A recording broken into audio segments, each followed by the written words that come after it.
सुनते हैं निराला की लिखी कहानी हिरनी, जिसमें एक अनाथ बालिका की पीड़ा की कथा कहानीकार कहता है। यह कहानी सुधा नामक अर्धमासिक पत्र में 16 अगस्त 1933 में प्रकाशित हुई थी और लिली नामक उनके कहानी संग्रह में संकलित है। कहानी हिरनी। कृष्णा की बाढ़ बह चुकी है। सुतीक्ष्ण रक्त लिप्त अदृश्य दांतों का लाल लाल जिह्व योजनों तक क्रूर भीषण मुख फैलाकर प्राण सुरा पीती हुई मृत्यु तांडव कर रही है। सहस्त्रों गृह शून्य क्षुधा क्लिष्ट निस्वजीवित कंकाल साक्षात प्रेतों से इधर उधर घूम रहे हैं। आर्तनाद चित्कार करुणानुरोधों में सेनापति अकाल की पुनः पुनः शंख ध्वनि हो रही है। इसी समय सजीव शांति की प्रतिमा सी एक निर्वास बालिका शून्य मना दो शवों के बीच खड़ी हुई चिदंबर को देख पड़ी। ये तुम्हारे कौन हैं? शवों की ओर इंगित कर वहां की भाषा में चिदंबर ने पूछा। बालिका आश्चर्य की तन्मय दृष्टि से शवों को कुछ देर तक देखती रहकर शून्य भाव से अज्ञात मनुष्य की ओर देखने लगी। चिदंबर ने अपनी तरफ से पूछा, ये तुम्हारे माँ बाप हैं? बालिका की आंखें सजल हो आईं। चिदंबर ने सस्नेह कहा, बेटी हमारे साथ डेरे चलो, तुमको अच्छा अच्छा खाना देंगे। बालिका साथ हो ली। उसकी अंतरात्मा उसे समझा चुकी थी कि उसके माता पिता उस नींद से न जागेंगे। उसे माता पिता को सचेत करने का इतना उद्यम पहले कभी नहीं करना पड़ा। यही उसके प्राणों में उनके सदा अचेत रहने का अटल विश्वास हुआ। पहले चिदंबर ने अच्छी तरह से उसे अपना दुपट्टा पहना दिया, फिर उंगली पकड़कर धीरे धीरे डेरे की ओर ले चला, जो वहां से कुछ ही फासले पर था। अकाल पीड़ितों की समुचित सेवा के लिए मद्रास के पतित पावन संघ के प्रधान निरीक्षक की हैसियत से संघ को साथ लेकर चिदंबर वहां गया। कुछ दिनों बाद धन संग्रह के लिए चिदंबर को मद्रास जाना पड़ा। शिक्षण पोषण के लिए अनाथ आश्रम में भर्ती कर देने के उद्देश्य से बालिका को भी साथ ले चला। वहां जाने पर मालूम हुआ कि राजा रमानाथ सिंह रामेश्वर जी के दर्शन कर कुछ दिनों से ठहरे हुए हैं। उसे मिल आने के लिए बुलावा भेजा था। चिदंबर के पिता जज के पद से पेंशन लेकर कुछ दिनों तक राजा साहब के यहाँ दीवान रह चुके थे। उन दिनों चिदंबर को पिता के पास युक्त प्रांत में रहकर प्रयाग विश्वविद्यालय में अध्ययन करना पड़ा था। अब उसके पिता नहीं हैं। संवाद पर राजा साहब से मिलने के लिए चिदंबर उनके वासस्थल को गया। बाढ़ की बातचीत में बालिका का प्रसंग भी आया। चिदंबर उसे अनाथ आश्रम में परवरिश के लिए छोड़ रहा है। यह सुनकर कारुण्यवश राजा साहब ने ही उसे अपने साथ सिंहपुर ले जाने के लिए कहा। चिदंबर इनकार करे ऐसा कारण न था। बालिका रानी साहिबा के देखरेख में उन्हीं के साथ उनकी राजधानी गई। 8 साल की लड़की रानी साहिबा की दासियों से स्नेह तथा निरादर प्राप्त करती हुई उन्हीं में रहकर उन्हीं के संस्कारों से ढलती हुई धीरे धीरे परिणत हो चली। वहाँ जो धर्म दासियों का, जो भगवान रानी के सेविकाओं तक के थे, वही उसके भी हो गए। झूठ अपराध लगने पर दासियों की तरह वह भी कसम खाकर कहने लगी, अगर मैंने ऐसे किया हो तो सरकार शीतला भवानी मेरी आंखें ले ले। वहां सभी हिंदी बोलती थी, पर जो मधुरता उसके गले में थी वह दूसरे में न थी, जैसे हारमोनियम के तीसरे सप्तक पर बोलती हो। रानी साहिबा उससे प्रसन्न थी, क्योंकि दूसरी दासियों से वह काम करने में तेज और सरल थी। उसका नाम हिरनी रखा था।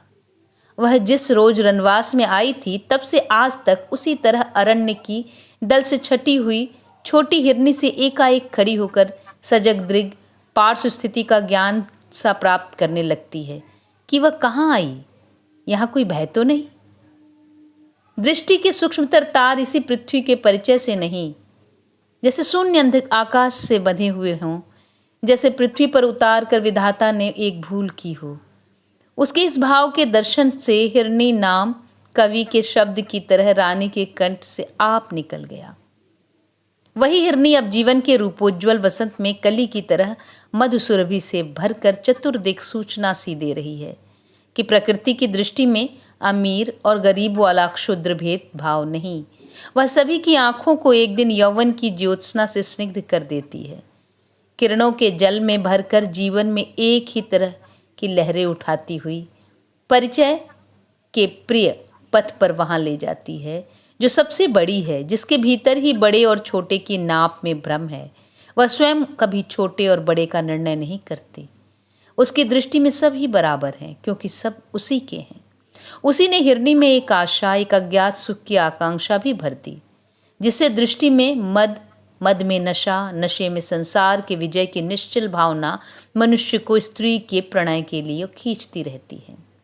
इसी समय इंग्लैंड से शिक्षा प्राप्त कर राजकुमार घर लौटे थे और 2-3 बार हिरनी को बुला चुके थे। रानी दूसरी दासियों से यह समाचार पाकर हिरनी का विवाह कर देने की सोचने लगी। वहीं एक कहार राम गुलाम रहता है, नौजवान था।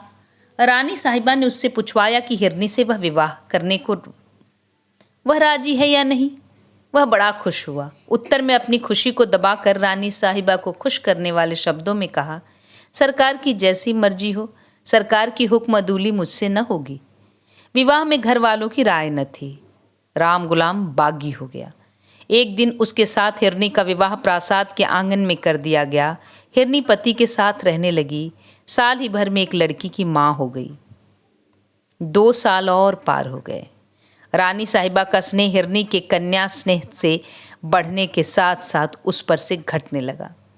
जिन दासियों की पहले उसके सामने न चलती थी, वे ताक पर थी कि मौका मिले तो बदला चुका ले। एक दिन रानी साहिबा ताश खेल रही थी। पक्ष और विपक्ष में उन्हीं की दासियां थीं। श्यामा उर्फ स्याही उन्हीं की तरफ थी। मौका अच्छा समझकर बोली, सरकार को हिरनी ने आज फिर धोखा दिया। मैं गई थी, उसकी लड़की को जूड़ी बुखार कुछ भी नहीं। लड़की की बीमारी के कारण हिरनी 2 दिन की छुट्टी ले गई थी। रानी साहिबा पहले से ही नाराज थी।